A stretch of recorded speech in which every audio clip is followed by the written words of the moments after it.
Hello, everyone, and thank you for tuning in to this edition of Reporter's Notebook. No, it is not my birthday. No, it is not Emily's birthday, but it is our What the Politics 1-year celebration. So if you don't know, What the Politics is our podcast that we've been running for a year. We've had some amazing guests. We've had quite a few. We've had, 49 guests? Or, well, I guess 45 because we had like 2 returning guests. Yeah. So we've had about 45 guests. People who are experts in their field. We've had political professors, we've had authors, we've had journalists. Today we had a journalist. Emily, how are you feeling about today?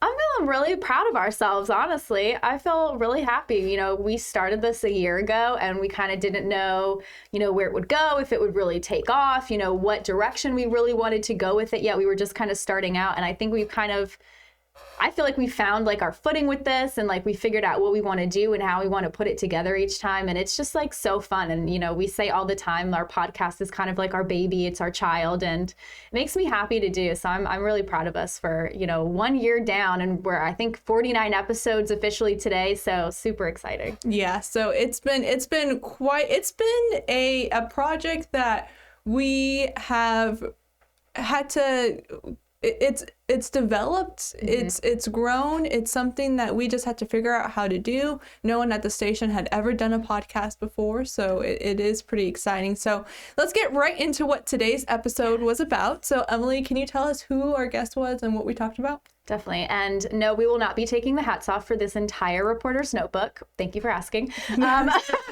So our guest today was a journalist from DC, and he is reporting all on the case trials and the accusations and the sentencings of the people involved in the January 6th riots, insurrections, whatever you want to call it, who were involved in the January 6th, storming of the Capitol. And so he's been covering all of these case trials and these sentencings. And so we kind of just broke down, where we are now at this point with these cases. This happened back in January and we kind of haven't looked at it or discussed or dived back into what's been happening because these case trials are going on. And he was telling us, there's like 600 of these case trials happening and all these reporters are, every single day tuning in to all of these proceedings and trying to get all the information that they can. So it's just super interesting to kind of get like a deep dive look into what's really going on with these trials. Right. And there's something that I didn't know until today was the fact that the charges that are being brought against some of the higher level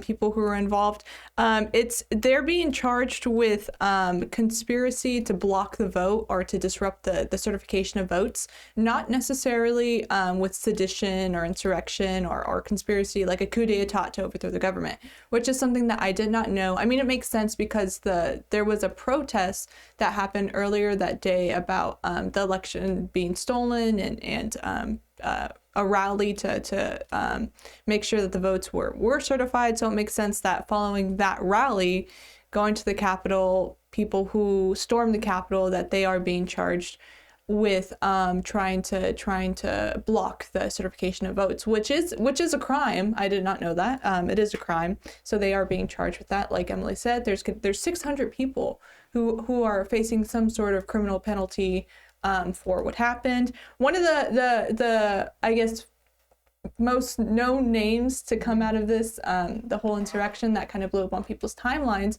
was the QAnon shaman, who we even talked about, who is facing, I think what our guest said, 40 months, 50 months in prison time or something like that. But there's been a 180 turn from QAnon shaman to Jacob Angeli.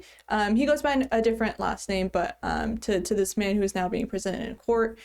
Some of the defense cases for him, or one of the defense arguments for him, was the fact that he's mentally, I don't want to say mentally unstable, but he has some mental issues, and that's one of the defense arguments. We talked about a lot of the other defense arguments. I mean, Emily, it was a pretty big, January 6th is a pretty big topic, but I feel like the guest that we had, he was very first of all, he's young, so he kind of had the ability to break it down to us. So that was pretty awesome. Is there anything else that you want to say about what we talked about today? Yeah, we also, talked about, of course, Donald Trump's kind of role in this, former President Donald Trump, and kind of his role possibly in the future. Our guest was saying that it's more than likely that he is not going to be charged with anything in relation to what happened on January 6th. That's just probably not going to happen in reality. But of course, if you've been, paying attention to news and paying attention to what some of Donald Trump's, close relatives and friends have been saying, close cohorts have been saying that, he's kind of really interested in possibly running in 2024. And that was a big thing back when, Congress was trying to impeach him. They chose not to go that route and ban him from running from office again. So that is still a possibility, and that is kind of in the discussion and in the works, possibly within Donald Trump's inner circle. So that was pretty interesting. That was really interesting. And there was something else that I kind of wanted to talk about in terms of the January 6th congressional, sorry, the reason I'm looking down is because we have notes. For notes. The January 6th congressional panel, there was some, again, I didn't want to use the word controversy, but there was some controversy about who was elected to be on that panel. He was comparing that panel to the 9/11 congressional panel. I don't want to say panel, but the congressional panel that congressional panel that came out of, I guess, what happened after 9/11, that they were hoping something similar would come out of the January 6th, what happened on January 6th. But that's not looking like it's happening because, of course, there's some players involved, some political actors involved who are playing more towards their party than trying to figure out what happened on that day and what can come out of, what legal defenses, legal arguments, legal penalties can come forth from that day. So that was something interesting that I thought after 9/11, law schools were teaching, certain legal arguments, certain legal statutes that came from that time. And then, of course, TSA came from 9/11. The Department of Homeland Security was another major organization. I don't want to say organization, but kind of government actor that came out of from 9/11. So it's interesting how the January 6th, the riot, the storm in the Capitol, he didn't call it an insurrection, or I guess didn't call it an insurrection because he was hesitant. I wasn't sure exactly why, but he wanted to say more in the legal, like strictly legal analysis of what was going on, trying to stay back from opinion.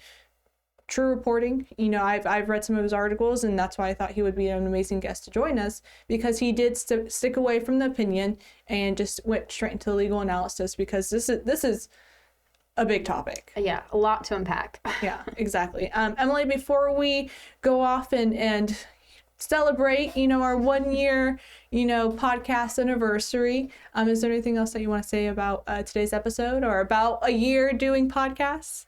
I guess just thank you guys so much for sticking with us over this past year. Thank you to the viewers of What the Politics. It's been so fun interacting and getting to put this on for you guys, because again, we do this podcast for you guys, or you guys to hear all different sides of a topic, a conversation, and kind of draw your own conclusions, make your own analysis from that. So just thank you guys for sticking with us this past year. We've loved doing it. So. Of course, yeah. And then there's also their video component to this one. Yes.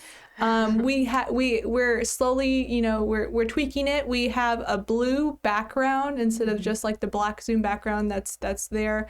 We recorded it in the digital studio, so Emily and I are in the same seats that you see us now. Except this time there's a Zoom box at the bottom, and then you have, of course, a more fun background. We're just trying to make things a little bit more interesting. Yeah. So to all of our viewers who are watching this edition of Reporter's Notebook, you can go find the podcast episodes at WNCT.com in the features tab, and then in the features tab there's the WNCT podcast network kind of link. You click that, and then you can see all of our What the Politics podcast episodes. And then of course we're available on Apple, Spotify, and wherever you get your podcasts. So if you want to go see the Zoom video, just go to WNCT.com. If you just like me, just put in the headphones, Apple, Spotify, just Google What the Politics, and we'll be there. All right, everyone, thank you so much for joining us on this edition of Reporter's Notebook. Emily and I are gonna go be reporters for the rest of the day and celebrate later on with our little 1-year anniversary hats. All right, everyone, have a great rest of your week.